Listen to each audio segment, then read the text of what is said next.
اعوذ باللہ من الشیطان الرجیم، بسم اللہ الرحمن الرحیم، الحمد للہ رب العالمین والصلاة والسلام علی رسولہ الکریم، رب اشرح لی صدری ویسر لی امری واحلل عقدۃ من لسانی یفقہوا قولی۔ السلام علیکم ورحمۃ اللہ وبرکاتہ۔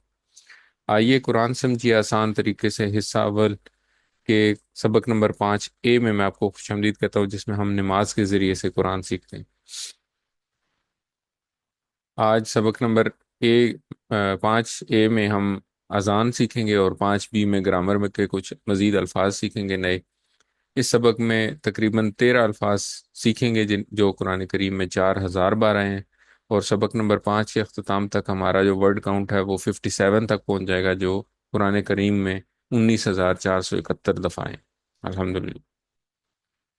7 ہوم ورک یاد رکھیں، جن میں 2 تلاوت کے ہیں، 2 پڑھنے کے، ایک سننے کا، ایک سنانے کا، اور ایک نماز میں مختلف صورتوں کی تلاوت کا، اور 2 دعائیں، ایک اپنے لیے رب زدنی علما اور ایک اپنے ساتھیوں کے لیے۔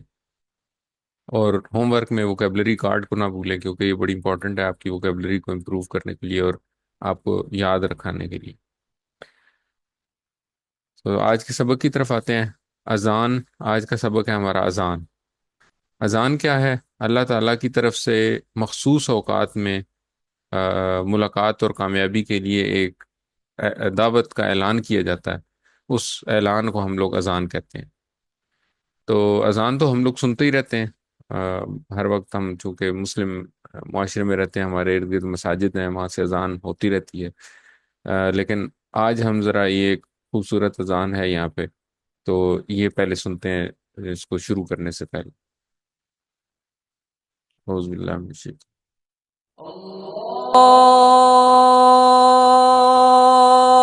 الله أكبر.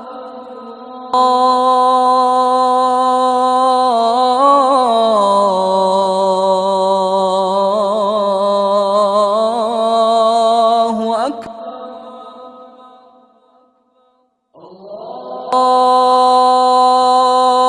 الله أكبر.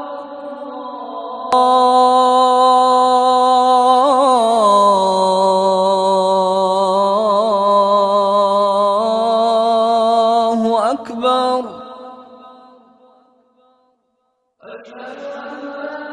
لا إله إلا الله.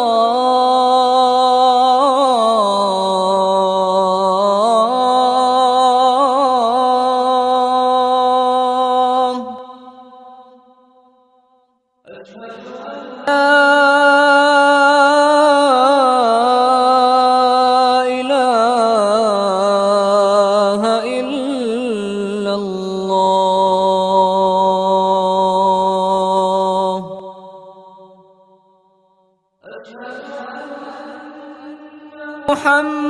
محمد رسول الله.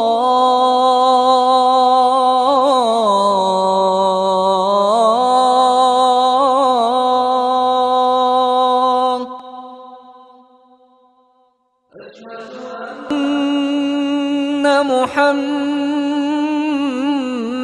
رسول الله.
الله أكبر.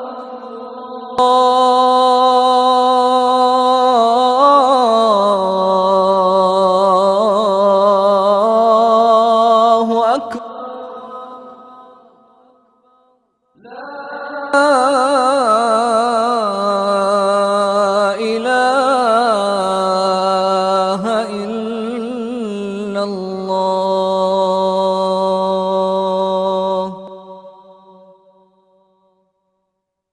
ماشاء اللہ جی، بہت ہی اللهم رب هذه میلوڈیس الدعوة. ساؤنڈ میں یہ اذان ریکارڈڈ ہے. جب بھی کورس کراتے ہوئے یہ اذان سنتے ہیں بڑا ہی مزہ آتا. تو اس کے الفاظ کی طرف چلتے ہیں. سب سے پہلے 4 دفعہ کہا جاتا ہے اللہ اکبر. اس کا رواں ترجمہ جو ہے وہ ہے اللہ سب سے بڑا ہے. تو اس کا پہلا لفظ جو ہے وہ تو اللہ ہے، جانا پہچانا لفظ ہے، اس میں کوئی تفصیل بتانے والی یا کوئی بیان کرنے والی بات نہیں ہے. اگلا حصہ ہے اکبر. تو اکبر جو ہے نا یہ اس کا مطلب ہے سب سے بڑا. تو ایک لفظ ہوتا ہے کبیر. کبیر کا مطلب ہوتا ہے بڑا. اور اکبر کی طرح کے جو لفظ ہوتے ہیں ان کا مطلب ہوتا ہے سب سے بڑا. یعنی کہ یہ سپرلیٹو ڈگری جس کو ہم کہتے ہیں نا، تو یہ سپرلیٹو ڈگری کو شو کرتا ہے. تو کبیر کا جو سپرلیٹو ہے وہ اکبر ہے. کثیر کا مطلب ہوتا ہے زیادہ، اور اکثر کا مطلب ہوتا ہے سب سے زیادہ. عربی میں اکثر کا مطلب ہوتا ہے سب سے زیادہ. اسی طرح صغیر کا مطلب ہوتا ہے چھوٹا، اور اصغر کا مطلب ہوتا ہے سب سے چھوٹا. تو اللہ اکبر کا مطلب ہوا اللہ سب سے بڑا ہے. اب 4 دفعہ کہنے کی وجہ کیا ہے؟ 4 دفعہ کہنے کی وجہ یہ ہے کہ ہم اس بات کا اعلان کر رہے ہیں چاروں سمتوں میں، چاروں طرف ہم یہ اعلان کر رہے ہیں کہ اللہ سب سے بڑا ہے. اور کس سے بڑا ہے؟ تو اس میں اللہ تعالیٰ کی ساری مخلوق ہے. ایک مطلب ایک طرف خالق ہے اور ایک طرف اس کی مخلوق ہے. تو اللہ اپنی مخلوق میں سب سے بڑا ہے. مخلوق، ساری مخلوق ایک طرف اور اللہ ایک طرف. تو خالق کا مخلوق سے کیا مقابلہ؟ کوئی مقابلہ ہی نہیں ہے. مطلب کیٹیگریز ہی بالکل ڈفرینٹ ہے نا. جیسے آپ سمجھیں کہ کوئی اور چیز ہے، اس کو کسی اور چیز کے ساتھ مقابلہ کرنے کی کوشش کی جا رہی ہے. تو یہ تو مقابلہ ہے ہی نہیں، مقابلہ ہو ہی نہیں سکتا. کیوں نہیں ہو سکتا؟ کیونکہ ہر چیز اللہ نے بنائی ہے. اللہ تعالیٰ کی قوت، اللہ تعالیٰ کی عزت، اللہ تعالیٰ کی شان و شوکت، اور اللہ تعالیٰ کی جتنی صفات ہیں وہ سب کچھ اللہ تعالیٰ کی ذاتی ہیں، اللہ تعالیٰ کی اپنی ہیں. اور ہمارے پاس جو کچھ ہے وہ عطائی ہے، اللہ تعالیٰ نے دیا ہے ہمیں. وہ وقتی طور پہ ہے، اور وہ کمزور ہے، کمزوری ہے اس کے اندر. مثال کے طور پہ ہماری طاقت ہوتی ہے تو وہ بھی وقتی طور پہ ہوتی ہے، اس کی بھی ایک لمٹ ہوتی ہے، اور وہ طاقت بھی ایک ٹائم کے لیے ہوتی ہے، اور اس ٹائم کے بعد وہ طاقت ختم ہو جاتی ہے. اسی طرح اللہ تعالیٰ نے جو بھی ہمیں چیز دی ہے، جیسے سماعت دی ہے، بصارت دی ہے، بولنا دیا ہے، جو بھی ہمیں طاقتیں اللہ تعالیٰ نے دی ہیں، یہ ساری صفات جو ہیں یہ کچھ وقت کے لیے ہیں. تو اس لیے ہمارا کیا مطلب، اس دنیا میں کوئی بھی چیز جو ہے وہ اللہ کے مد مقابل ہے ہی نہیں. تو جتنا زیادہ ہم اللہ تعالیٰ کے بارے میں سوچیں گے، اللہ تعالیٰ کے بارے میں علم حاصل کریں گے، اللہ تعالیٰ کے بارے میں پڑھیں گے، اتنا ہمیں اس چیز کا احساس ہوگا کہ اللہ تعالیٰ کی ہستی کتنی بڑی ہے، اور اللہ کتنا عظیم الشان ہے جس کے بارے میں ہم ہر روز اور ہر وقت بات کر رہے ہوتے ہیں. ہر وقت ہم آپس میں اللہ کے بارے میں بات کر رہے ہوتے ہیں، اللہ کے نام پہ بات کر رہے ہوتے ہیں، سب کچھ کہہ رہے ہوتے ہیں. اور یہ سب کچھ جو ہے یہ ہم کہہ رہے ہوتے ہیں، لیکن ہم سمجھ نہیں رہے ہوتے اس کی اہمیت کو، یا اس اللہ کی بڑائی کو اس طریقے سے سمجھ نہیں رہے ہوتے جیسا ہمیں سمجھنا چاہیے. تو جتنا زیادہ ہم اللہ کے بارے میں علم حاصل کریں گے اتنا ہمیں اس چیز کا احساس ہوگا. تو اب ہم اگر اس کا پریکٹیکل امپیکٹ دیکھیں تو اگر مثال کے طور پہ فجر کی اذان سنی میں نے اور میں سویا رہا، اذان میں مجھے اللہ تعالیٰ کی طرف سے دعوت دی گئی اور میں نہیں اٹھا نماز پڑھنے کے لیے، تو بتائیں میں نے کس کو بڑا مانا؟ میں نے اللہ کو بڑا مانا یا اپنے نفس کو بڑا مانا؟ اگر میں نے اللہ کو بڑا مانا ہوتا تو پھر تو میں اٹھ گیا ہوتا۔ تو یہ اس کے بارے میں ہمیں سوچنا چاہیے، اپنی زندگی کے ہر پہلو پہ کے بارے میں یہ دیکھنا چاہیے کہ ہم اللہ تعالیٰ کی اطاعت کر رہے ہیں یا نہیں کر رہے۔ اگر ہم اللہ کی اطاعت کر رہے ہیں تو ہم اللہ کو بڑا مان رہے ہیں، اگر ہم اللہ کی اطاعت نہیں کر رہے تو پھر ہمیں اپنا احتساب کرنا ہے اور پلان بنانا ہے کہ ہم کس طرح اس چیز کو تبدیل کریں، اور پھر ہمیں دعا کرنی ہے، اے اللہ مجھے اپنی زندگی میں بڑا ماننے کی توفیق دے، یعنی نفس، خاندان یا لوگوں کی بجائے میں تیری باتوں کو مانوں اور ان پر عمل کروں۔ اس تصور اور احساس کے ساتھ ان کلمات کی پریکٹس کریں: اللہ اکبر، اللہ اکبر، اللہ سب سے بڑا ہے، اللہ سب سے بڑا ہے۔ اچھا، یہ کلمہ 4 دفعہ کہنے کے بعد 2 دفعہ یہ کلمہ کہا جاتا ہے: اشہد اللہ الہ الا اللہ۔ اس کا ترجمہ ہے: میں گواہی دیتا ہوں کہ نہیں ہے کوئی معبود سوائے اللہ کے۔ شروع میں جو حمزہ ہے وہ انا والی حمزہ ہے، تو اس سے آپ یاد رکھیں گے کہ اشہدو کا مطلب ہے میں گواہی دیتا ہوں، اور حمزہ میں کا مطلب آ گیا۔ یہ ہم جب آگے افعال پڑھیں گے تو زیادہ اچھی طرح کلیئر ہو جائے گا انشاءاللہ۔ اس کے بعد ہے اشہدو کے جو الفاظ ہیں ان پہ اگر غور کریں تو شہادت یا شہید یا عینی شاہد، یہ اردو میں بھی ہم استعمال کرتے ہیں، تو اشہدو سے ہمیں یاد رہے گا کہ اشہدو کا مطلب ہے میں گواہی دیتا ہوں۔ اچھا، جس طرح ہم نے شروع میں پڑھا تھا اعوذو، اعوذو کا مطلب ہے میں پناہ میں آتا ہوں، تو اعوذو میں بھی اس وقت چونکہ ہم نے پڑھا ہوا نہیں تھا، یہ آنا ہم نے نہیں پڑھا ہوا تھا، تو اس لیے ہم لوگوں نے اس وقت یہ بات ڈسکس نہیں کی تھی۔ اعوذو میں بھی جو حمزہ ہے وہ شروع والا جو حمزہ ہے وہ انا والا حمزہ ہے، اسی طرح اشہدو میں جو حمزہ ہے وہ بھی انا والا حمزہ ہے۔ تو یہ سیم پیٹرن کے ہیں، یہ ہم آگے جا کے جب پڑھیں گے، افعال جب پڑھیں گے تو ہے ہمیں بہت اچھی طرح کلیئر ہو جائیں گے۔ تو ابھی فی الحال بس صرف اتنا یاد رکھیں کہ اشہدو کا مطلب ہے میں گواہی دیتا ہوں۔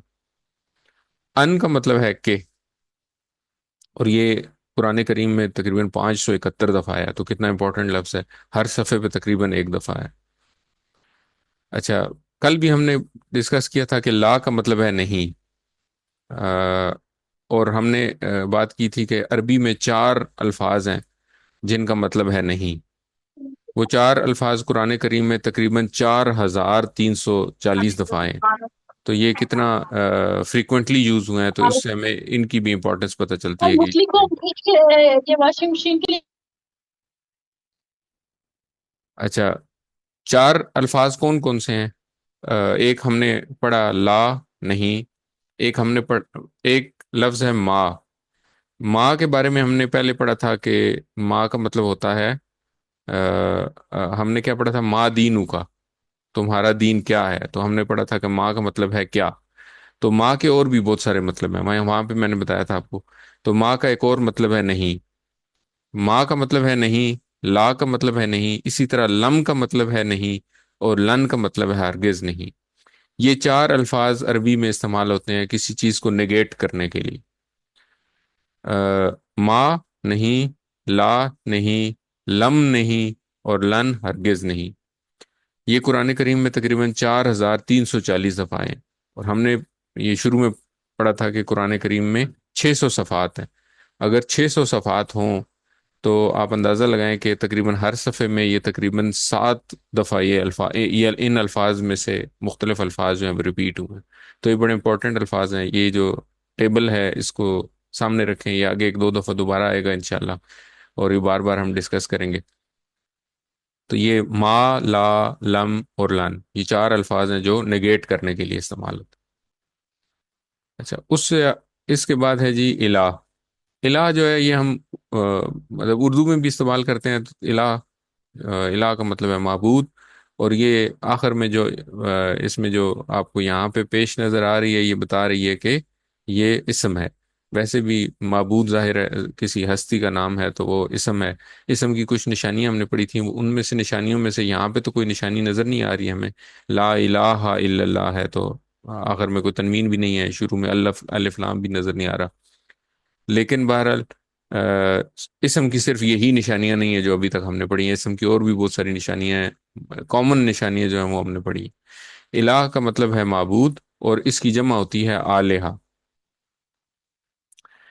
اچھا، اللہ کا مطلب ہوتا ہے سوائے، اور الا اللہ کا مطلب ہے سوائے اللہ کے. تو اس طرح اشہد اللہ الہ الا اللہ کا مطلب ہے میں گواہی دیتا ہوں کہ نہیں کوئی معبود سوائے اللہ کے. اب الہ کا کیا مطلب ہے؟ ہم جو ہم سمجھتے ہیں، مطلب کامنلی جو ہماری ہماری انڈرسٹینڈنگ ہوتی ہے وہ یہ ہوتی ہے کہ معبود کو الہ کہتے ہیں، یعنی کہ جس کی عبادت کی جائے وہ الہ ہے. الہ کے اور بھی، الہ کے مفہوم، الہ کا بہت وائڈ مفہوم ہے. الہ کے مفہوم میں اور بھی چیزیں ہیں. عبادت کی جائے جس کی، وہ الہ ہے. جس سے مدد مانگی جائے وہ الہ ہے. جس پر توکل کیا جائے، مشکل میں جس کے اوپر آپ توکل کریں، وہ الہ ہے. کوئی نعمت ملنے پہ یا کوئی کامیابی ملنے پر جس کا شکر ادا کیا جائے وہ الہ ہے، اور جس کا حکم مانا جائے وہ الہ ہے. تو یہ پانچ چیزیں جو ہے نا، یہ الہیت کے مفہوم میں آتی ہیں. ان تمام کاموں میں اللہ کے سوا کوئی الہ نہیں ہے. مطلب اس کا مطلب یہ ہے کہ ہمیں اللہ کے سوا کسی کی نہ عبادت کرنی ہے، نہ ہمیں اللہ کے سوا کسی سے مدد مانگنی ہے، نہ ہمیں اللہ کے سوا کسی پر توکل کرنا ہے، نہ ہمیں اللہ کے علاوہ کسی کا شکر ادا کرنا چاہیے، اور نہ ہمیں اللہ کے علاوہ کسی کا حکم ماننا چاہیے. تو یہ پانچ چیزیں جب ہم پوری کرتے ہیں تو ہم کہتے ہیں کہ ہم الہیت کا جو مفہوم ہے، پورا جو براڈ مفہوم ہے، اس کو پورا کر رہے ہیں. اور شروع میں یہ جو اشہدو آیا ہے، اس کا کیا مطلب ہے؟ اس کا مطلب یہ ہے کہ میں شہادت دیتا ہوں، یعنی کہ میں گواہی دے رہا ہوں. صرف یہ بھی کہا جا سکتا تھا کہ لا الہ الا اللہ، اللہ کے سوا کوئی معبود نہیں.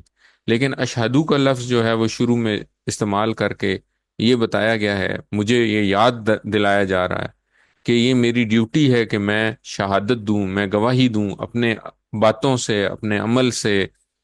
چاہے میں گھر میں ہوں یا گھر سے باہر ہوں، آفس میں ہوں یا بازار میں ہوں، میری باتیں اور میرا عمل ہمیشہ یہ بتائے کہ میں اللہ سے سب سے زیادہ محبت کرتا ہوں.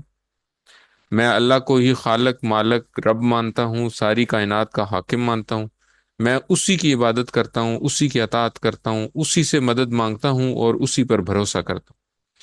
تو ان کلمات کے ذریعے مجھے یہ یاد دہانی کرائی جاتی ہے کہ مجھے یہ گواہی دینی ہے، نہ صرف اپنے جو ارد گرد کے لوگ ہیں ان کے سامنے، بلکہ غیر مسلموں کے سامنے، کہ میں اللہ کے سوا کسی کو معبود نہیں مانتا.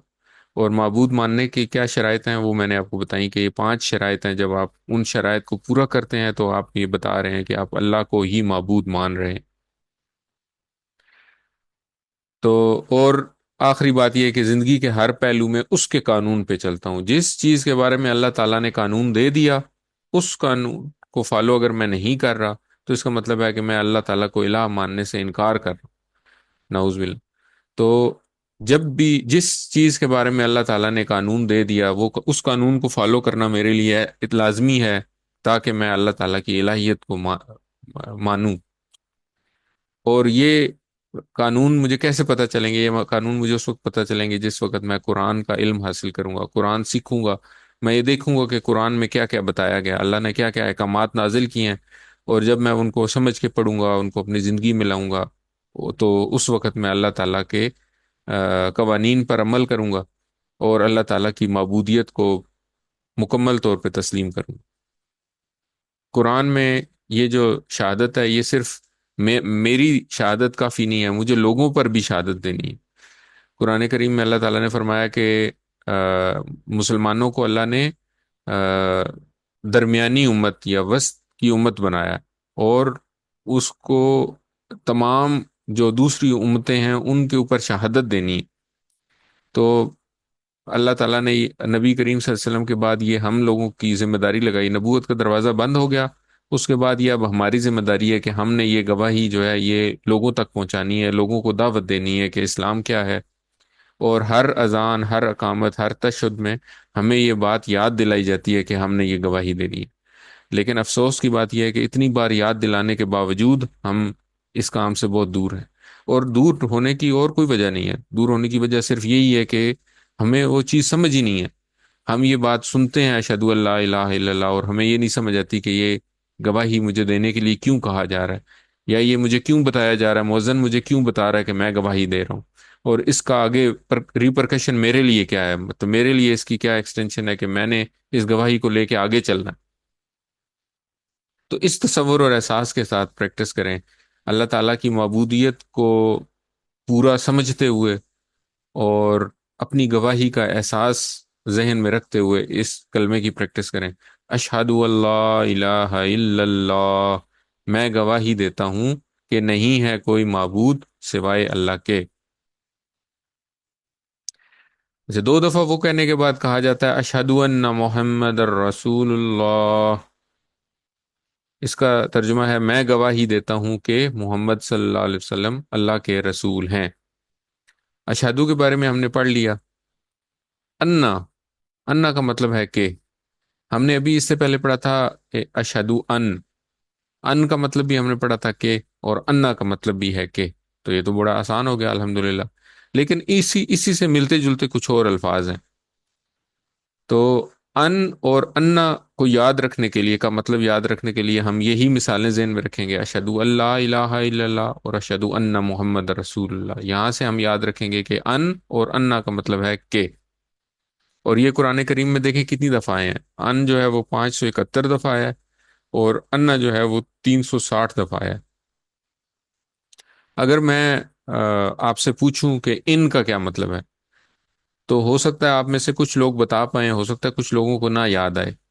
لیکن اگر میں آپ سے پوچھوں انشاءاللہ کا کیا مطلب ہے، تو آپ کہیں گے اگر اللہ نے چاہا.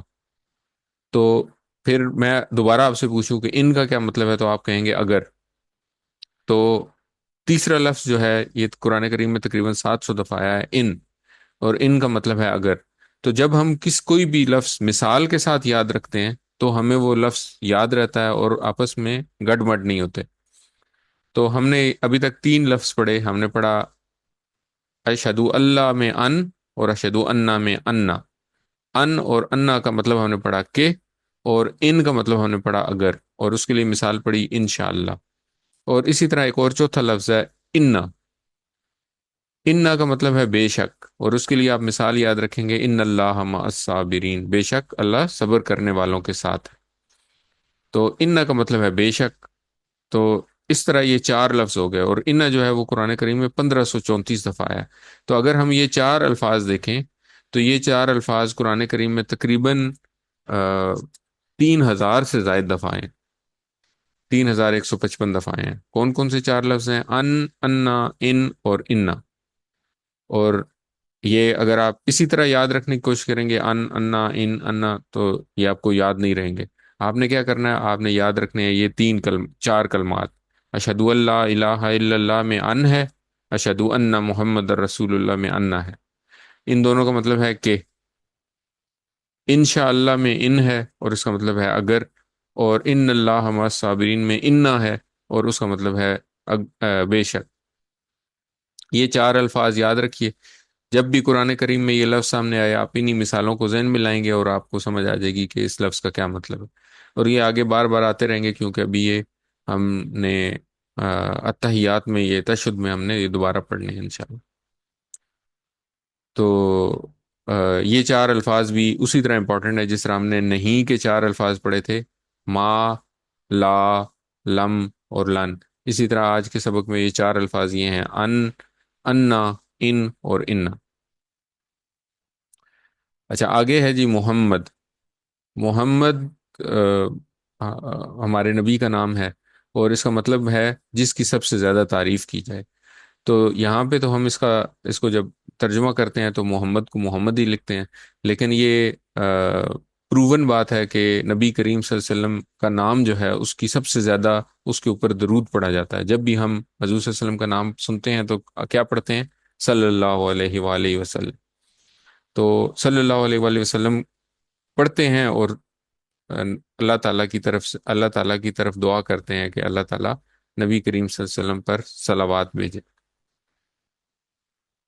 اور آخر میں ہے رسول اللہ۔ رسول جو ہے وہ اردو میں بھی استعمال کرتے ہیں، رسول کا مطلب ہوتا ہے پیغام پہنچانے والا، اور اس کی جمع یہ واحد ہے، اور اس کی جمع ہے رسل، تو یہ بھی اردو میں استعمال کرتے ہیں، تو اتنا مسئلے والی بات نہیں ہے۔ رسول اللہ کا مطلب ہے اللہ کا رسول۔ تو یہاں سے جب ہم اسباق دیکھتے ہیں، میں گواہی دیتا ہوں کہ محمد صلی اللہ علیہ وسلم اللہ کے رسول ہیں، تو میں کیا گواہی دے رہا ہوں؟ وہی بات دوبارہ آ گئی کہ میں یہ گواہی دے رہا ہوں، یہ کہہ کے میں یہ گواہی دے رہا ہوں کہ میری باتیں اور میرا عمل، چاہے میں گھر میں ہوں یا گھر سے باہر، آفس میں ہوں یا بازار میں، یہ بتا رہا ہے کہ میں اللہ اور اللہ کے بعد اس کے رسول سے سب سے زیادہ محبت کرتا ہوں۔ اللہ کی اللہ کے دیے ہوئے احکامات کے ساتھ میں آپ صلی اللہ علیہ وسلم کی لائی ہوئی تعلیمات کو بلا چوں چرا مانتا ہوں۔ قرآن کے بعد قرآن کے بعد آپ صلی اللہ علیہ وسلم کی سنت کو حق اور باطل کی کسوٹی مانتا ہوں۔ قرآن میں جو حکم آ گیا وہ میرے لیے مقدم ہے، قرآن کے بعد جو حضور صلی اللہ علیہ وسلم کی سنت میں، حدیث میں جو حکم آ گیا وہ میرے لیے سب سے مقدم ہے۔ تو ان دو چیزوں کو میں حق اور باطل کی کسوٹی مانتا ہوں۔ آپ صلی اللہ علیہ وسلم کی اطاعت کے لیے مجھے کسی دوسری دلیل کی ضرورت نہیں، جو آپ صلی اللہ علیہ وسلم نے پسند کیا وہی میری پسند ہے۔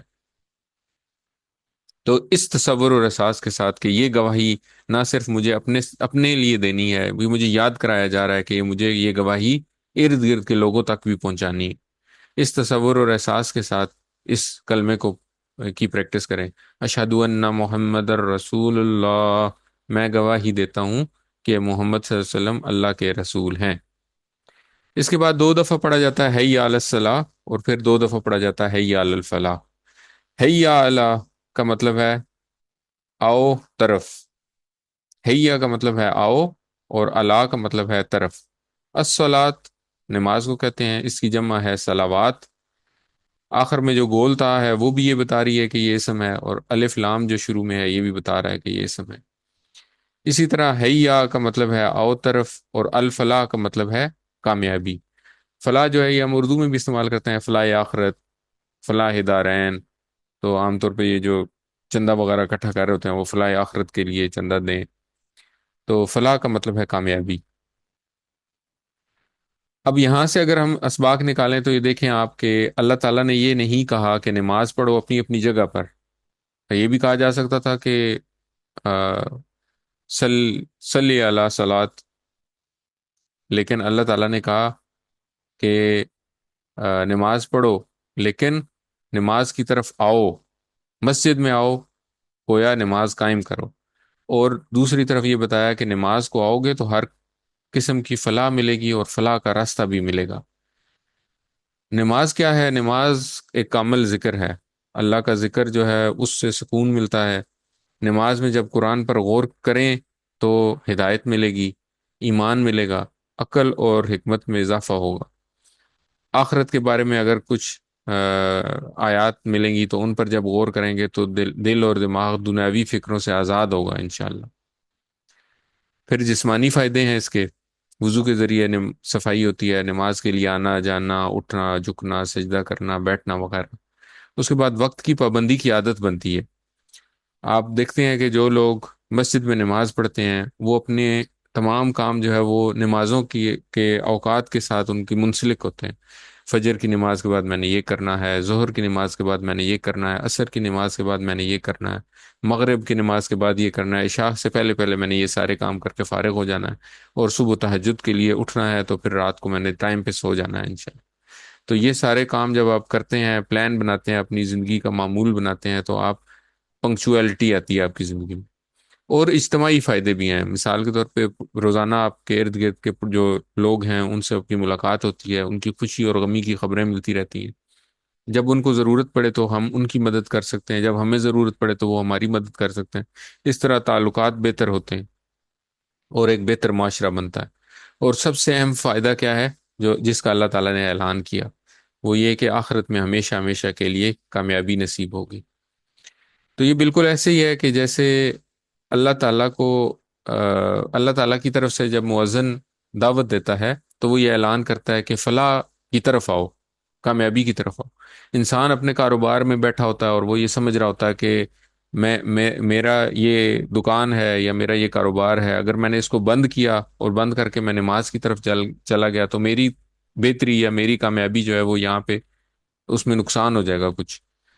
آ، اللہ تعالیٰ یہ اعلان کر رہے ہیں کہ فلاح اس کام میں نہیں ہے، فلاح اس طرف ہے، تو آؤ فلاح کی طرف، کامیابی کی طرف آؤ، اور اس نادان شخص کی طرح نہ ہو جو کہ اپنی کامیابی الٹی جگہ پہ کسی اور جگہ پہ ڈھونڈ رہا ہے، حالانکہ کامیابی کہاں ہے؟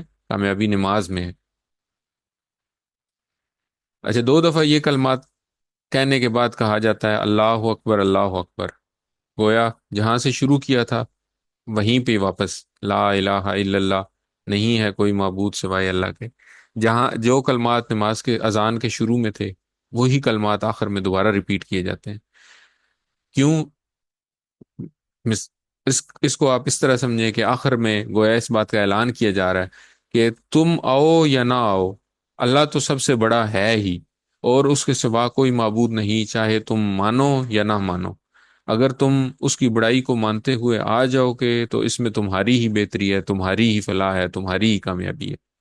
اگر نہ مانو تو بھی اللہ تو بڑا ہی ہے، تمہارے آنے یا نہ آنے سے اللہ کی بڑائی کو کوئی فرق نہیں پڑتا۔ اگر تم نہیں آؤ گے تو تم ہی فلاح کھو بیٹھو گے اور اپنا نقصان کرو گے، اور اگر تم آ جاؤ گے تو بھی اللہ کو کوئی فائدہ نہیں ہونا، اللہ کی بڑائی میں کوئی، اللہ کی بادشاہت میں یا اللہ کی بڑائی میں کوئی ذرا برابر بھی اضافہ نہیں ہونا، بلکہ تمہیں ہی دنیا اور آخرت کی فلاح ملے گی۔ لا الہ الا اللہ کے بارے میں ہم یہاں پہ 2 باتیں اور کرتے ہیں۔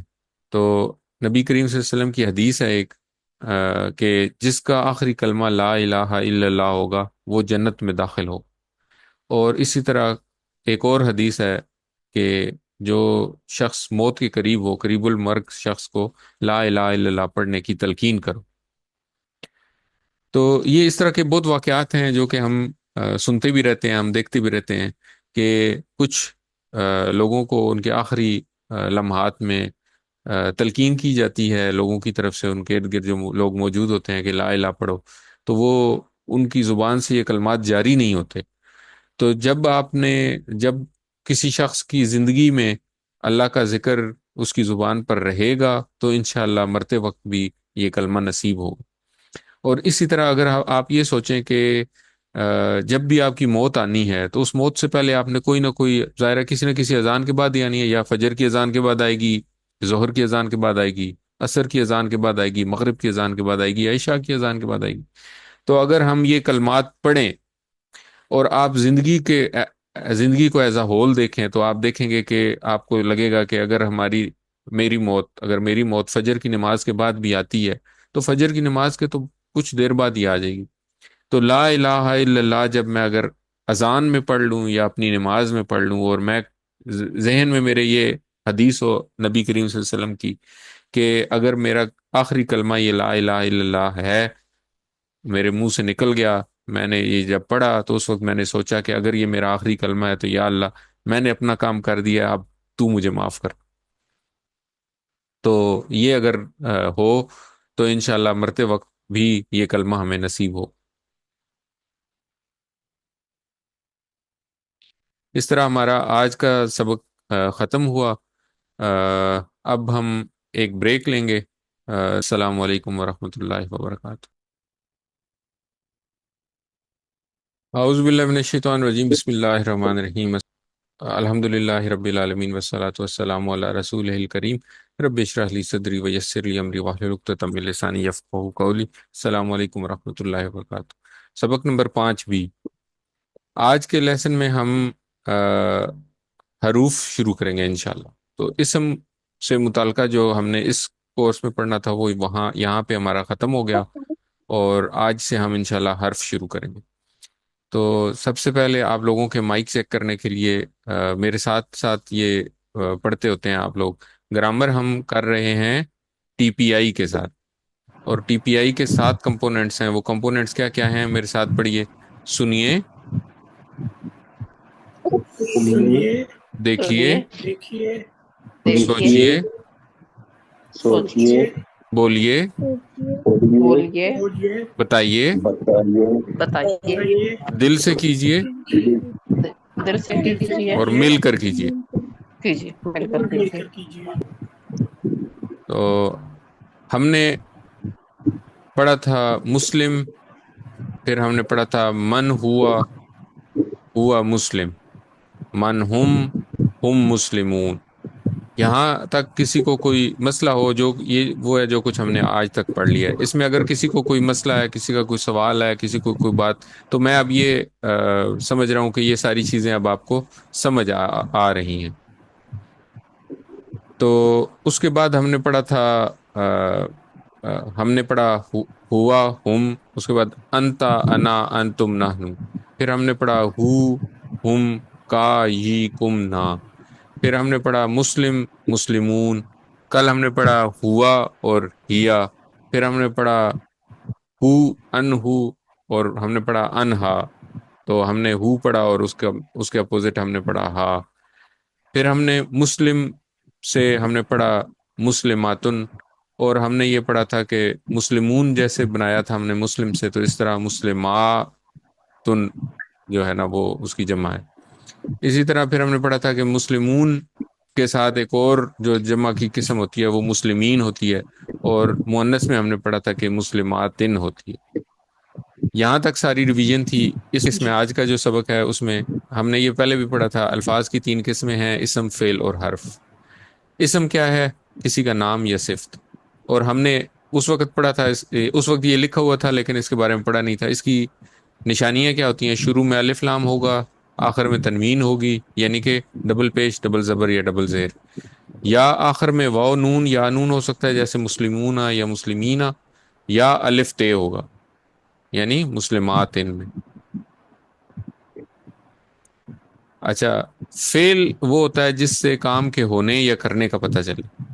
عربی میں فعل میں کام کے ہونے یا کرنے کے ساتھ ساتھ اس میں زمانہ بھی اسی لفظ کے اندر پایا جاتا ہے. تو یہ جب ہم افعال پڑھیں گے، فعل پڑھیں گے، اس وقت ہم اس کو ڈیٹیل میں پڑھیں گے. آج سے ہم کیا شروع کر رہے ہیں؟ آج سے ہم حرف شروع کر رہے ہیں. حرف کیا ہے؟ جملے میں جو بھی چیز اسم نہیں ہے، فعل نہیں ہے، وہ حرف ہے.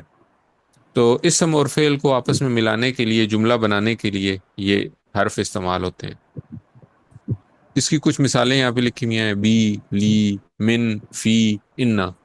تو یہ ہم لوگوں نے ان میں سے کچھ پڑھ بھی لی ہیں. بی ہم نے پڑھا تھا بسم اللہ الرحمن الرحیم میں. لی ہم نے پڑھا تھا الحمدللہ میں، یا الحمدللہ رب العالمین میں لی پڑھا تھا. من ہم نے اعوذ باللہ من الشیطان الرجیم میں پڑھا تھا. انا ہم نے آج پڑھا ہے ان اللہ مع الصابرین میں ہم نے پڑھا تھا. تو یہ سارے حروف ہیں. تو آج جو ہے وہ جو ہمارا سبق ہے اس میں ہم 3 حروف کے بارے میں پڑھیں گے. لا یا لی، یہ لا بھی استعمال ہوتا ہے، لی بھی استعمال ہوتا ہے، اس کا مطلب ہے لیے.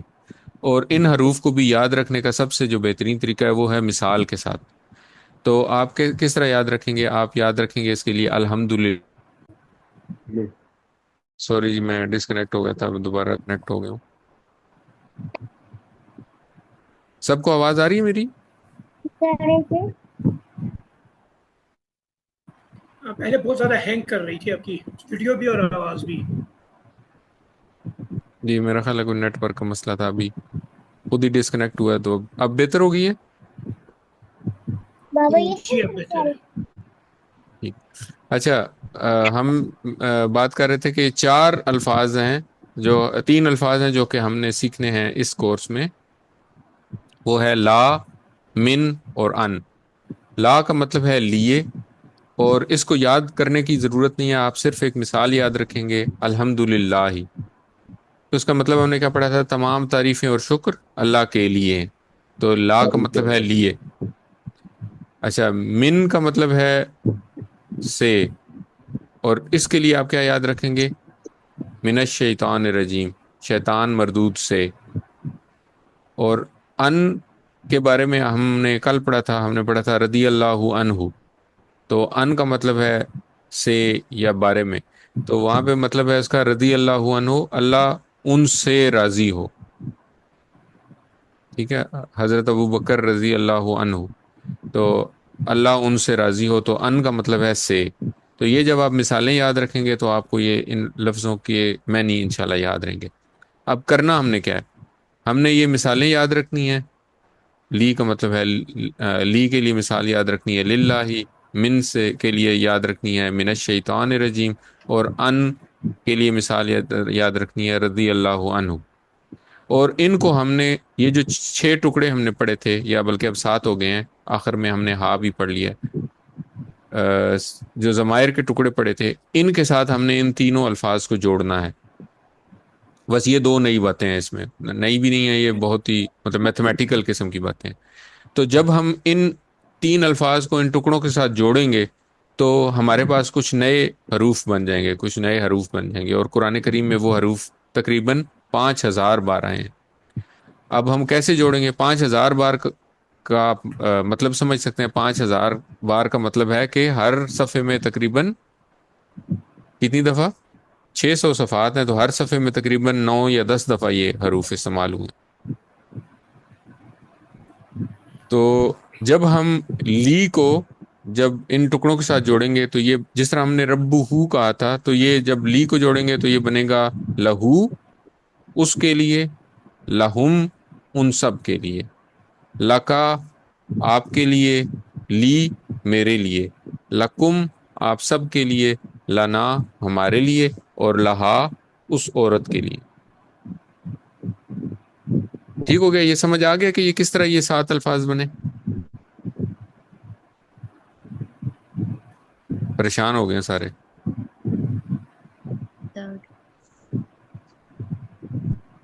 نہیں سمجھ آئی کسی کو بھی؟ ہم نے ایک دفعہ پھر ریپیٹ کر دیجیے۔ 7 ٹکڑے ہم نے پڑھے تھے، ہم نے پڑھا تھا ہو، ہم، کا، یی، کم، نا، اور آخر میں ہم نے پڑھا تھا ہا۔ یہ 7 ٹکڑے ہم نے پڑھے تھے، یہ یاد ہے؟ ہم جی نے جب بالکل۔ رب کو ان ٹکڑوں کے ساتھ جوڑا تھا تو ہم نے کہا تھا رب ہو، رب ہم، ربو کا، ربی، ربکم، ربنا، ربوہا۔ یہاں تک میرے ساتھ ہے؟ جی بالکل۔ اب ہم نے کیا کرنا ہے؟ اب ہم نے یہ جو حروف پڑھنے ہیں ان حروف کو ان ٹکڑوں کے ساتھ جوڑنا ہے۔ تو جب ہم لا کو اس کے ساتھ ان کے ساتھ جوڑیں گے تو یہ بنے گا لہو، لہم، لکا، لی، لکم، لنا، اور لہا۔ اب سمجھ آیا کچھ؟ جی بالکل۔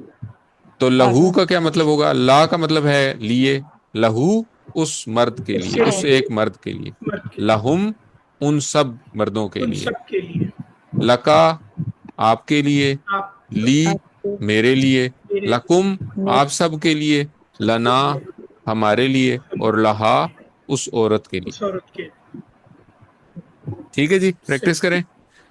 چلیں میرے ساتھ پڑھیں، پہلے ہم اشارے کریں گے، عربی پڑھیں گے، اور ساتھ میں اردو پڑھیں گے، پھر آخر میں ہم اشارے اور عربی کے ساتھ پریکٹس کریں۔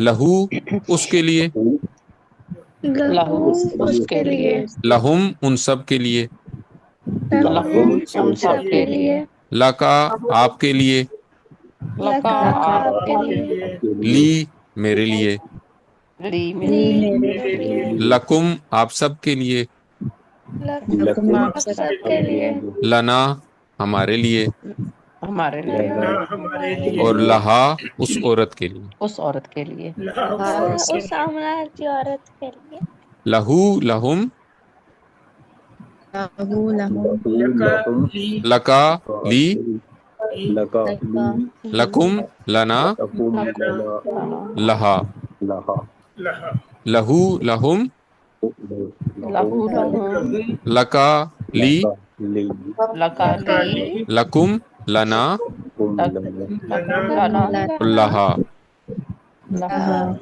لہو لہم، لہو لہم، لکا لی، لکا، لکا لکم لی، لنا، لکم لنا، لہا۔ لہا۔ اچھا، اب جب آپ کے سامنے یہ لفظ آئے گا تو اب آپ بتا سکتے ہیں کہ یہ 2 ٹکڑے ہیں۔ مثال کے طور پہ لہم جو ہے یہ 2 ٹکڑے ہیں، ایک لا ہے جو کہ حرف ہے، اور ہم ہے جو کہ اسم ہے، اسم ضمیر ہے، جو کہ ہم نے پڑھا تھا کہ یہ اٹیچڈ پروناؤن پڑھا تھا ہم نے، یا اس کو کہتے ہیں ضمائر متصلہ۔ تو یہ ایک اسم ہے، ہم جو ہے وہ اسم ہے، اور لا جو ہے یہ حرف ہے۔ تو یہ 2 ٹکڑے ہیں، جیسے ہم نے شروع میں پڑھا تھا نا اعوذ باللہ میں ہم نے پڑھا تھا کہ باللہ ہی جو ہے وہ 2 ٹکڑے ہیں، بی الگ ہے اور اللہ الگ ہے۔ تو اسی طرح اب آپ کو پہچان ہونی شروع ہو جائے گی کہ یہ دو ٹکڑے آپ کیسے الگ کریں گے.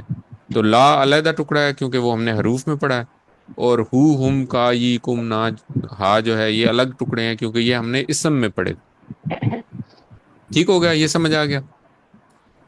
چلیں الحمدللہ. تو یہ قرآن کریم میں 1200 سے زائد دفعہ آئے ہیں، یعنی کہ ہر صفحے پہ 2 دفعہ یہ الفاظ آپ کو ملتے ہیں. ان 7 الفاظ میں سے کوئی نہ کوئی لفظ آپ کو ملے گا انشاءاللہ. اچھا، اب بول چال میں بالکل وہی سیم پیٹرن ہے جو کہ ہم نے اس سے پہلے پڑھا تھا. قرآن چونکہ ہم سب کے لیے ہے، تو اگر ہم کہیں احاذا لہو تو اس کا کیا مطلب ہوگا؟ آ کا مطلب ہے کیا، ابھی حاضہ کا مطلب ہے یہ، کیا یہ لہو کا مطلب اس کے لیے ہے. تو آپ جواب ہاں میں جب جواب دیتے ہیں تو نام کہتے ہیں، نعم حاضہ لہو، جی ہاں یہ اس کے لیے ہے. اسی طرح اگر سوال پوچھا جائے احاذا لہم، کیا یہ ان سب کے لیے ہے، تو آپ جواب دیں گے نام حاضر لہم. نعم حاذا لہم. تو ہو اور ہم کا جواب ہو اور ہم سے ہی آئے گا. آگے چلیں. احاذا لکا، کیا یہ آپ کے لیے ہے، اب بتائیں اس کا جواب کیا ہوگا؟ نعم حاذا لی، ماشاء اللہ زبردست. تو نام حاذا لی، لکا کا جواب لی سے آئے گا. جی اسی ہاں، طرح لی اگلا میرے سوال لیے. اگر پوچھا جائے احاذا لکم، کیا یہ آپ سب کے لیے ہے، تو جواب ہوگا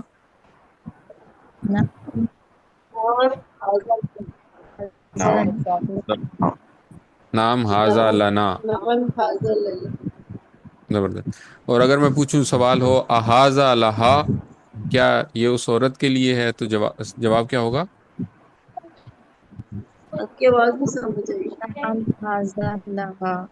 نعم حاذا لہا، بالکل صحیح. ٹھیک ہے، بالکل صحیح. اچھا، اسی طرح ہم نے کچھ ٹکڑے پڑھے تھے. ہم نے پڑھا تھا واؤ اگر اس کے پہلے لگ جائے تو واؤ کا مطلب ہوتا ہے اور. تو اگر آ جائے والا ہو تو اس کا مطلب ہے اور اس کے لیے. والا ہم اور ان سب کے لیے. والا کا اور آپ کے لیے. walیا میرے لیے. ولی میرے لیے. ولکم آپ اور آپ سب کے لیے. ولنا اور ہمارے لیے. والہا اور اس عورت کے لیے. تو اگر یہ والہا آئے تو آپ نے پریشان نہیں ہونا کہ یہ نیا لفظ آ گیا ہے، یہ ہم نے نہیں پڑھا ہوتا. یہاں پہ اب آپ کہیں گے کہ یہ 3 ٹکڑے ہیں.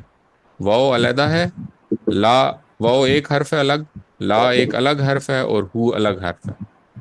اسی طرح یہ فا کے ساتھ بھی آ سکتا ہے، فالا ہو، فالا ہم، فالا کا، فالی، فالکم، فالنا، فالہا، اور اس مطلب سے پہلے ہم پس ایڈ کر دیں گے. اچھا آگے ہے جی من. اسی طرح بالکل اسی پیٹرن پہ ہم من کو جب ان 7 ٹکڑوں کے ساتھ جوڑتے ہیں تو کیا بنے گا؟ یہ بنے گا من ہو اس سے، من ہم ان سب سے، من کا آپ سے، منی مجھ سے. اب منی میں آپ کو یہ جو شد نظر آ رہی ہے اس میں ایک نون من کا ہے، اور جب اس طرح کا کوئی لفظ آتا ہے تو یہ نون جو ہے یہ ریپیٹ ہو جاتا ہے. جب نون کو آپ نے یا کے ساتھ جوڑنا ہوتا ہے تو آپ نہیں پڑھ سکتے اس کو، تو تجوید کے پڑھنے کے لیے آپ کو پڑھنے میں آسانی پیدا کرنے کے لیے آپ کو اس کے ساتھ جوڑنا پڑتا ہے. تو اس کے بارے میں آپ نے پریشان نہیں ہونا کہ یہ کہاں سے آ گیا. اچھا، منی مجھ سے، منکم آپ سب سے، اور مننا ہم سب سے، اور منہا اس عورت سے. ٹھیک ہو گیا؟ یہ بھی سارے سمجھ آ گئے؟ اس میں کوئی مشکل بالکل نہیں. بالکل بھی نہیں ہے. ٹھیک، تو میرے ساتھ پریکٹس کریں. من ہو اس سے، من ہو سے، من ہم ان سب سے، سب سے، من ہم من سب کا سے، آپ سے، من کا آپ سے، منی مجھ سے، منی مجھ سے، منکم آپ سب سے، منکم آپ منکم آپ سب سب سے، سے، مننا ہم سب سے، مننا ہم منا سب ہم سے، سب سے، منہا اس عورت سے، منہا عورت سے، منہا منہو منہم